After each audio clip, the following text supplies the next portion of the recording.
இன்றைய வேத வார்த்தை இன்றைய நாளிலும் 4ஆம் திகதி ஜூலை மாதம் 2026 ஆண்டு சனிக்கிழமை இந்த அதிகாலை வேளையிலும் வேத தியானத்திற்கு எடுத்துக்கொண்ட பகுதி சங்கீதம் 103 அதிகாரம் 4வது வசனத்தை வாசிப்போமாயிருந்தால், கர்த்தருடைய வார்த்தை சொல்லுகிறது, உன் பிராணனை அழிவுக்கு விலக்கி மீட்டு உன்னை கிருபையினாலும் இரக்கங்களினாலும் முடிசூட்டி என்று சொல்லி இந்த வார்த்தை இந்த நாட்களிலே சொல்லுகிறதை பார்க்கிறோம்.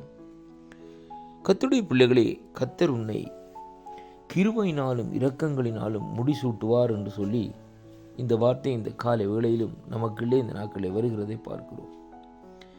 தேவனுடைய கிருபை, அவருடைய இரக்கங்கள் ஒரு மனுஷனுக்கு இந்த பூமியிலே இல்லாவிட்டால் எல்லாம் விருதாவாகத்தான் இந்த நாட்களில் இருக்கும் என்பதைத்தான் இந்த சங்கீத புஸ்தகத்திலே நாங்கள் பார்க்கக்கூடியதாக இந்த நாட்களில் இருக்கிறது. அருமையான கர்த்தருடைய பிள்ளைகளே, பாருங்கள், இந்த சங்கீதம் 103வது சங்கீதத்தினுடைய தொடக்கத்தை பார்க்கிற வேளையிலே ஒரு மனுஷனுடைய இருதயம், அவனுடைய ஆத்துமா அந்த நாட்களிலே எப்படியாக இருக்க வேண்டுமாம்? கர்த்தரை சோத்தரிக்க வேண்டுமா? எப்படி என்றால், முழு உள்ளத்தோடும் அவருடைய பரிசுத்த நாமத்தை இந்த நாட்களை சோத்தரிக்கும்படியாக அந்த வார்த்தை தொடங்குகிறதை இங்கே பார்க்கிறோம். அருமையான அன்பு பிள்ளைகளே, ஆத்துமா ஒவ்வொரு நிமிஷமும் தேவனை தேடுகிற ஆத்துமாவாய் இந்த நாட்களில் இருக்க வேண்டும். சங்கீதக்காரனாகிய தாவீது சொல்லுகிறார், வறண்டதும் விடாய்த்ததுமான ஆத்துமா உண்மையிலே வாஞ்சியா இருக்கிறது என்று சொல்லி, மானானது நீரோடைய வாஞ்சித்து கதறுவது போல் என் ஆத்துமா தேவனுடைய சமூகத்தை, தேவனுடைய பிரசன்னத்தை, தேவனுடைய அபிஷேகத்தை இந்த நாட்களிலே வாஞ்சிக்கிறது என்று சொல்லி இன்றைக்கு வேத வார்த்தை இந்த நாட்களை நமக்கு சொல்லுகிறதை பார்க்கிறோம். அருமை பிள்ளைகளே, இந்த நாட்களிலே இந்த தேவனுடைய கிருபையும் இரக்கங்களும் நம்மை முடிசூட்ட வேண்டுமா இருந்தால் நம்முடைய ஆத்துமா தேவன் அண்டையிலே இந்த நாட்களிலே திருப்பப்பட வேண்டும். இன்றைக்கு அநேகருடைய ஆத்துமாக்கள் எதிலே இந்த நாட்களிலே திருப்பப்பட்டிருக்கிறது? எதிலே வாஞ்சியா இருக்கிறது? உலக கவலையிலும், உலக ஆசைகளிலும், பொருள் ஆசைகளிலும், இச்சைகளிலும் போன்ற சில காரியங்களில் இந்த நாட்களிலே அவர்கள் இந்த நாட்களில் தங்களுடைய ஆத்துமாக்களை இந்த நாட்களிலே அனுமதித்து அதிலே வஞ்சிக்கப்பட்டு பிடிபட்டு இந்த நாட்களிலே ஆத்துமா தேவனுடைய சமூகத்தை விட்டு இழக்கும்படியாக இந்த நாட்களில் செய்கிறதை அங்கே காணக்கூடியதாக இருக்கிறது. அருமை பிள்ளைகளே, வேதத்திலே ஒரு சம்பவத்தை நாங்கள் பார்ப்போமா இருந்தால், என் ஆண்டவராகிய இயேசு கிறிஸ்து சிலுவையிலே தொங்கிக் கொண்டிருந்த வேளையிலே அவருடைய வலது பக்கமும் இடது பக்கமும் 2 கள்வர்கள் தொங்கிக் கொண்டிருந்தார்கள். அதில் ஒரு கள்வன் பாருங்கள், ஆண்டவரை இந்த நாட்களிலே பரிகசித்தார்.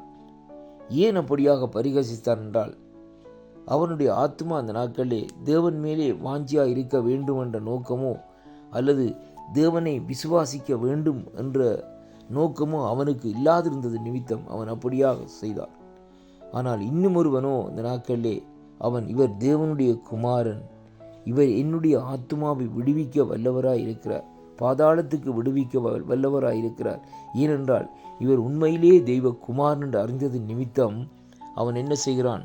தன்னுடைய ஆத்மாவை தேவனுடைய பாத தண்டையிலே இந்த நாட்களிலே அந்த மரண சம்பவத்திலும், அந்த நெருக்கத்திலும், வேதனையிலும் ஆண்டவருடைய சமூகத்திலே ஊற்றுகிறதை பார்க்கிறோம்.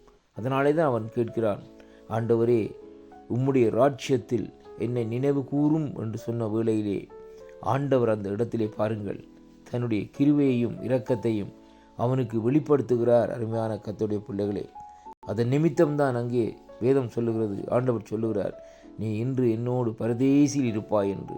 அருமை பிள்ளைகளே, நம்முடைய ஆத்மா தேவனை அங்கே வாஞ்சிக்கிற வேளையிலே, நாடுகிற வேளையிலே அவருடைய இரக்கம் கிருபையினாலும் இந்த நாட்களிலே அவருடைய ராஜ்யத்திலே நாங்கள் பிரவேசிக்கக்கூடியவர்களாக இந்த நாட்களிலே இருப்போம் என்பதைத்தான் இந்த வார்த்தை ஊடாக பார்க்கிறது. அருமை கர்த்தருடைய பிள்ளைகளே, இந்த நாளிலும் இந்த வார்த்தை இந்த நாட்களிலே கர்த்தர் இந்த நாட்களிலே உங்கள் மத்தியிலும் உங்களுடைய குடும்பத்துக்களும் உங்களுக்குள்ளும் இந்த நாட்களை கிருபையில் நடப்பிப்பார் என்று நான் விசுவாசிக்கின்றேன்.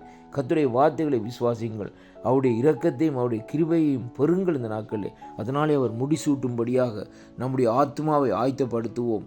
கர்த்தர் உங்களோடு கூட இருந்து ஆசீர்வதிப்பாராக என்று என் இரட்சகரும் என் மீட்பருமாயிருக்கிற இயேசு கிறிஸ்துவின் இனிய நாமத்தில் இந்த நாட்களிலே வாழ்த்தி ஆசீர்வதிக்கிறேன். கர்த்தருக்கே மகிமையும் கனமும் துதியும் புகழும் உண்டாவதாக. கர்த்தர் உங்களை ஆசீர்வதிப்பாராக. ஆமென்.